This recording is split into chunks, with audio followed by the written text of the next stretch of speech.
questionários para avaliar a condição física de um idoso? Tem como avaliar através de um simples questionário? Existe isso? Em que momentos que eu posso usar um questionário para avaliar? É sobre isso que eu vou falar nesse vídeo que está começando agora. Então, professor, personal, seja muito bem-vindo. Aproveita aí, fica comigo até o final desse vídeo, já curte ele também, né? E segue as páginas da Ativa Clube. Eu sou o Guilherme, sou formado em Educação Física pela Universidade Federal do Rio Grande do Sul, tenho pós-graduação em Atendimento Personalizado, também na URGS, e também em Educação Física Gerontológica na PUC. Além disso, sou proprietário de uma academia em Porto Alegre há mais de 11 anos e também sou um personal trainer de idosos há quase 20. E nessa página aqui, neste canal, eu ensino profissionais de educação física a faturarem entre 5 e 10 mil por mês como personal trainer de idosos. Gente, nesse vídeo aqui, vou falar um pouquinho mais sobre os questionários, né, que fazem parte ou que podem fazer parte da avaliação física de uma pessoa idosa. Tá, mas por que eu falo que podem fazer parte? Eu vou mostrar aqui para vocês, já de imediato, 5 situações que são propícias da gente utilizar os questionários como forma de avaliar. A primeira delas é de poder utilizar esses questionários com idosos que são muito frágeis ou acamados. Porque quando o idoso não consegue realizar os testes físicos da avaliação, seja por qual motivo for, limitação, dor, risco de queda, os questionários passam a ser uma forma segura de obter informações que são relevantes, né, sobre a autonomia, a cognição e a rotina deles. Segundo, é que a gente pode usar os questionários no primeiro contato, naquela triagem inicial com o aluno, porque os questionários permitem que a gente consiga coletar dados, né, rápidos sobre o nível de independência, a cognição, o equilíbrio desses alunos, mesmo antes de aplicar os testes físicos. E isso ajuda o personal a personalizar a avaliação e selecionar quais os testes práticos que são viáveis para aquele aluno fazer. Outra opção, a terceira, é de usar os questionários quando a gente dá aula em ambientes com pouca estrutura. Por exemplo, quando a gente faz atendimento na casa do aluno, né? Ou então, quando a gente ainda atende de forma online. Então, pode faltar espaço, né? Ou oportunidade da gente aplicar os testes físicos. A quarta situação é que esses questionários, eles servem de complemento à avaliação física. Isso porque, né, os questionários, eles captam aspectos que, por vezes, não aparecem em testes físicos, como a memória, por exemplo. Então pode ser um elemento bem importante na nossa conduta com o aluno, tá? Quinto, gente, é que os questionários, eles proporcionam um monitoramento ao longo do tempo, ou seja, alguns questionários permitem acompanhar a evolução, né, funcional do aluno com mais sensibilidade comparados com alguns testes físicos, tá? Então, gente, esses questionários que eu vou apresentar para vocês agora, eles podem ser de muita valia, né, de muita importância para a identificação da característica dos alunos, da condição deles. E isso vai nos ajudar muito no momento de fazer aquela prescrição de treino mais adequada e mais assertiva. Então, assim, existem ferramentas simples e validadas que ajudam a gente a entender a autonomia, a cognição, o risco de quedas e até a capacidade de viver de forma independente e que necessariamente não precisa ser feito através dos testes. Quero começar falando aqui para vocês de 2 questionários, o índice de Katz e de Bartel, tá? O índice de Katz, ele avalia as atividades básicas de vida diária, aquelas mais simples, como tomar banho, se vestir, usar o banheiro, se alimentar. Então ele é bem direto, ele mostra se o idoso é independente ou dependente para essas atividades, avaliando o desempenho dele, né? avaliando o desempenho em 6 funções. E essas funções eu vou listar para vocês agora, tá? A primeira delas é o banho.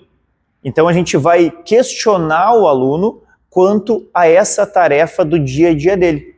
Como é que é para ele fazer essa atividade? Seja ela feita no leito, na banheira ou no chuveiro da casa do aluno. Então a pergunta que a gente deve fazer para ele é a seguinte: você toma banho sozinho do começo ao fim? Se ele responder que não precisa de ajuda, a gente vai marcar ele como sendo independente. Se ele falar que recebe ajuda apenas para lavar uma parte do corpo, como as costas ou a perna, a gente ainda assim marca como ele sendo independente. Agora, se ele falar que ele recebe ajuda para lavar mais de uma parte do corpo, ou então que ele não consegue tomar banho sozinho, aí sim nós vamos marcar ele como sendo dependente. Então, essa é a ideia do índice de Katz, tá? Ele vai questionando sobre tarefas básicas do dia a dia e a gente vai observando como é que o aluno realiza essas tarefas. E assim segue com as outras atividades. Então a segunda atividade, tarefa que a gente vai avaliar, que é o vestir-se. Então se o aluno pega as suas roupas e se veste completamente sem ajuda, ele é independente. Se ele pega as roupas e se veste sem ajuda, exceto para amarrar os sapatos, nós vamos marcar ele como independente ainda. Agora, se ele recebe ajuda para pegar as roupas ou para se vestir, ele é classificado como dependente.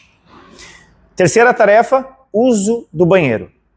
Então, se esse aluno vai ao banheiro, consegue se limpar sozinho e ajeitar as roupas dele sem ajuda, tá? E mesmo quando ele está usando objetos para se apoiar, como bengala, como andador, cadeira de rodas, ele ainda é considerado independente.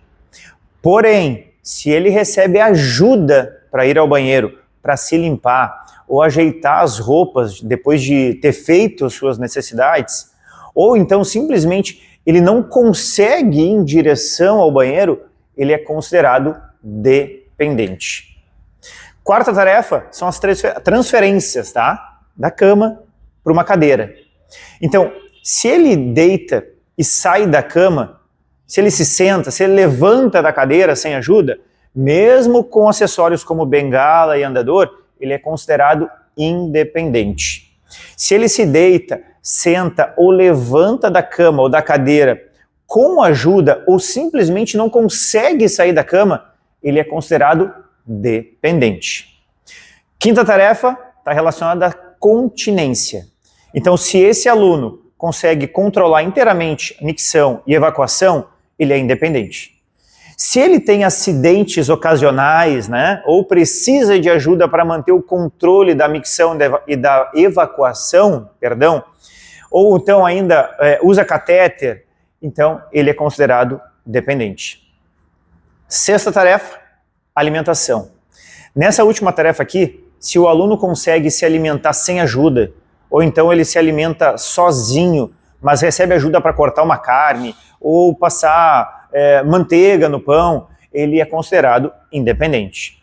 Agora, se ele recebe ajuda para se alimentar, ou ele é alimentado parcialmente ou completamente por catéter, aí sim, não tem jeito, e ele vai ser considerado dependente. Então, pessoal, depois dessa avaliação de todos os itens, a gente pode encontrar 7 resultados no aluno. A gente diz que o resultado é zerado quando esse aluno é independente nas 6 funções que eu apresentei. Ele está na escala 1 quando ele é independente em 5 funções e dependente em uma só. Está na escala 2 quando ele é independente em 4 funções e dependente em 2. Escala 3 quando ele é independente em 3 funções e dependente nas outras 3. Escala 4 quando ele é independente em 2 funções e dependente em 4. Escala 5, quando ele é independente em uma e é dependente em 5. E quando ele está na escala 6 é porque ele é dependente nas 6 funções. Ok? Então esse é o índice de Katz. Enquanto esse índice de Katz é mais simples, o de Bartel ele permite acompanhar a evolução do aluno, mostrando se esse aluno idoso ele está ganhando autonomia ao longo do tempo. Na prática, então se vocês quiserem ter uma resposta mais rápida, é melhor usar o CATS. Mas se a gente quiser medir o progresso e a evolução dos nossos alunos, o Bartel é mais complicado. E outra, no Bartel, a gente pontua cada tarefa do aluno em 0, 5 ou 10. Então a gente consegue perceber uma possível evolução nesse aluno, tá? Então eu vou aproveitar e já vou mostrar para vocês como é que é o Bartel, ou o Bartel, como vocês preferirem, tá? Vou pegar auxílio aqui do meu computador, porque obviamente eu não consigo gravar tudo que tem no questionário, tá? Então, gente, o índice de Bartel, tá? Ele também é um instrumento para a gente estar avaliando o grau de independência, né, do aluno em relação a atividades básicas, né, atividades de vida diária dele. Porém, como eu falei para vocês, a gente tem a possibilidade de estar vendo progressão no aluno, né, de tempos em tempos, quando a gente refaz, cada vez que a gente refaz, né, aplica esse questionário. E no caso do Bartel, vocês vão ver aqui que as atividades elas são muito parecidas, tá? Mas tem esse diferencial que está na hora de pontuar e classificar a condição do aluno, tá? Então, gente, no índice de Bartel, vou falar para vocês aqui sobre a versão que vai de 0 a 100 pontos. Então, neste caso aqui, são 10 tarefas que são analisadas, tá? A primeira atividade é a da alimentação, tá? E aí, como é que a gente vai classificar o aluno neste caso aqui, ó? Se ele for dependente de uma pessoa, de uma outra pessoa, no momento da alimentação, ele não vai pontuar. Então, a pontuação dele é 0. Agora, se ele necessitar da ajuda, daquela ajuda que eu falei para vocês antes ali, para cortar carne, ou então para passar manteiga no pão, ele vai receber 5 pontos. Agora, se ele consegue cortar os alimentos, usar os talheres, levar o alimento naturalmente à boca, a pontuação dele vai ser 10. Então vocês podem perceber que é um pouquinho mais específico aqui, né? E como eu falei antes, a gente vai conseguir analisar a evolução do aluno, porque pode ser que ele consiga progredir, ou então regredir, né, depois de um tempo. E no momento que a gente for fazer essa reavaliação, aplicar de novo o questionário, a gente vai ver se a pontuação dele em relação a todos os itens relacionados aqui, né, relatados aqui, estão evoluindo ou não, tá? Muito bem, a segunda tarefa é o banho, tá? E nesse caso do banho aqui, é um dos poucos casos do índice de Bartel que não tem 3 opções de classificação, e apenas 2, tá?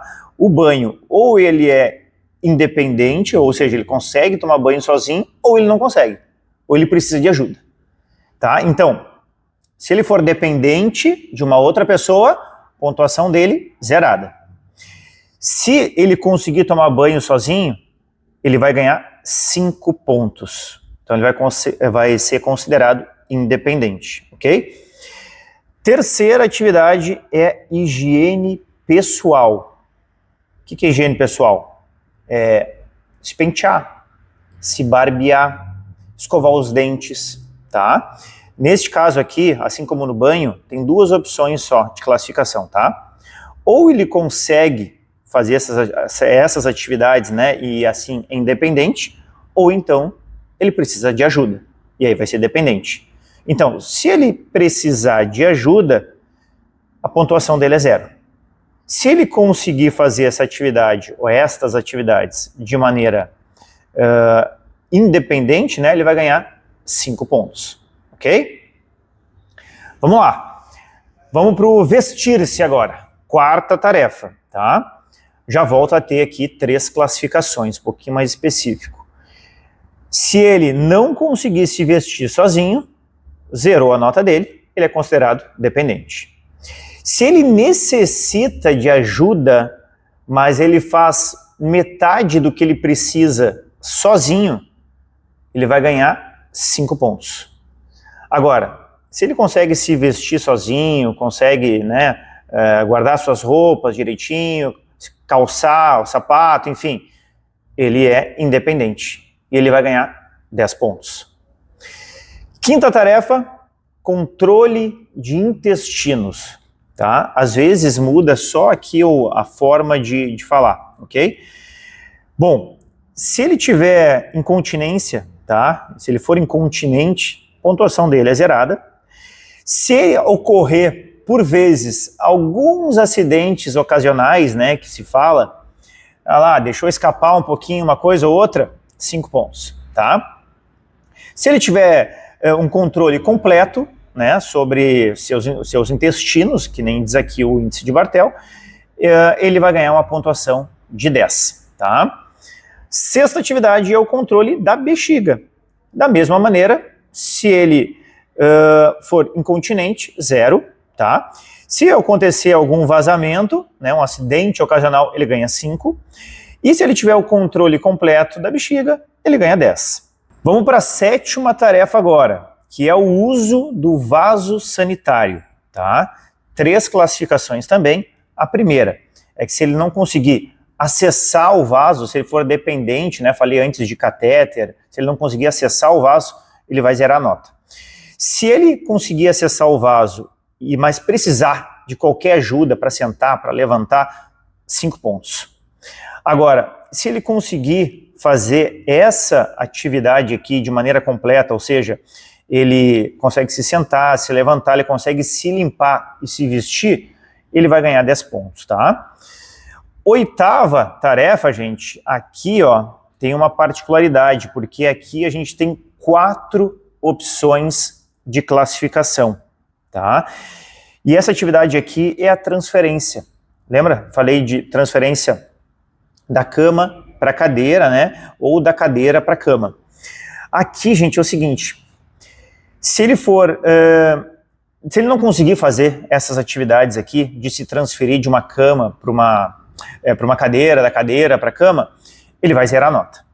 Agora, se ele precisar de uma ajuda, de uma grande ajuda, fala o índice de Barthel aqui, ou seja, ele precisar de uma pessoa forte para levantar ele, para posicionar ele, ou ele precisar ainda de 2 pessoas para fazer isso, ele vai ganhar 5 pontos.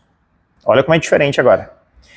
Se ele precisar de uma pequena ajuda, é apenas um detalhe para auxiliar ele a levantar ou a posicionar ele na cadeira, 10 pontos. Agora, se ele conseguir realizar essa tarefa sem problemas, né, ele vai ganhar 15 pontos. Então, cuidem com isso, né, porque não são todas as tarefas que têm pontuações iguais.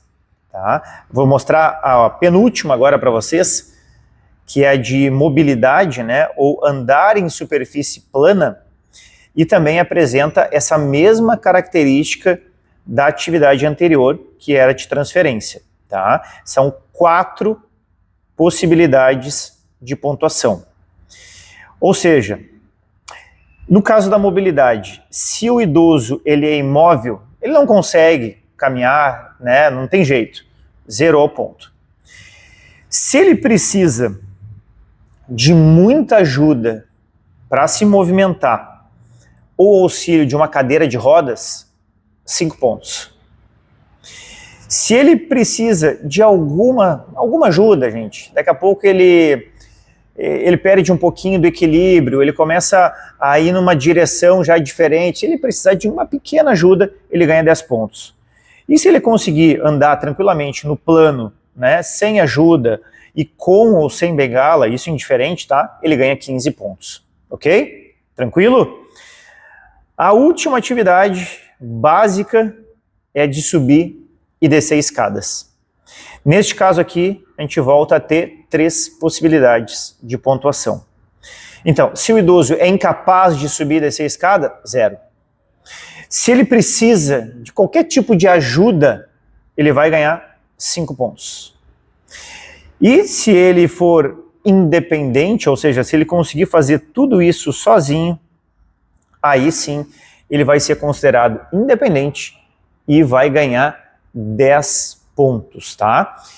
E é assim que se encerram aqui as atividades do índice de Bartel. Pois bem, aplicamos então o questionário de Bartel, né? Fizemos o somatório da pontuação em cada uma das atividades que a gente avaliou o nosso aluno. E o que falta para a gente agora? Falta a gente interpretar esse resultado, para saber qual é o nível de independência desse nosso aluno idoso. Vamos fazer isso? Bora lá então. Como eu falei para vocês lá no início desse questionário, a pontuação dele vai de 0 a 100, tá? E o nosso aluno ele pode ter até 5 classificações, e é isso que eu vou mostrar para vocês agora. Então assim, gente, se depois do somatório lá dos pontos, né, das tarefas que o aluno respondeu, se o somatório ficou entre 0 e 20 pontos, esse idoso ele é considerado um dependente, ou seja, ele tem dependência total. Essa é a classificação dele, de acordo com o seu nível de independência, tá? Então, de 0 a 20 pontos, considerado dependência total. Agora, se ele fez entre 21 e 60 pontos, o nível dele é considerado como de dependência grave. Alerta ligado, tá? Se a pontuação dele foi de 61 a 90, o nível dele é considerado de dependência moderada. Se a classificação, se a pontuação dele for de 91 a 99, ele é considerado como de dependência leve. E se ele conseguiu atingir os 100 pontos, ele é considerado como uma pessoa, um idoso independente, certo? Então, esses dois são questionários voltados para avaliar as atividades de vida diária das pessoas, né? E a gente vai passar a ter uma ideia se o aluno é dependente ou então se ele é independente para muitas atividades que ele faz no dia a dia dele, tá? E é através, né, dessas informações que a gente passa a ter uma ideia de como que a gente vai trabalhar com o nosso aluno, tá? Se a gente não tiver essas informações, passa a ser um tiro no escuro a nossa prescrição de treino, né? Porque a gente não conhece as dificuldades, a gente não conhece as necessidades da pessoa. E um tiro no escuro, vocês sabem que vocês podem ir acertar um alvo errado, né? Então, gente, se vocês quiserem ser personagens diferentes, se vocês quiserem chamar a atenção dos potenciais clientes de vocês, e se vocês quiserem faturar entre 5 e 10 mil por mês, vocês precisam avaliar os alunos de vocês. Seja através de testes ou então dos questionários, caso, né, o aluno não tenha condições de realizar os testes, tá? No próximo vídeo eu vou trazer outros questionários que vão ajudar vocês a chegar nesse nível de conhecimento e também de faturamento. Então, até a próxima!